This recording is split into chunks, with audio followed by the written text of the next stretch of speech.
To begin, open the Instagram app on your phone. Next, navigate to the direct messages from the bottom menu. Then, open the conversation with the person you want to send a voice message to. At the bottom of the screen, you will see a microphone icon. Press and hold it to start recording your voice message.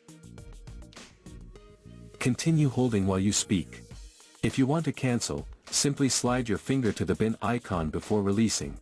If you want hands-free recording, swipe up to lock and continue recording without holding the button.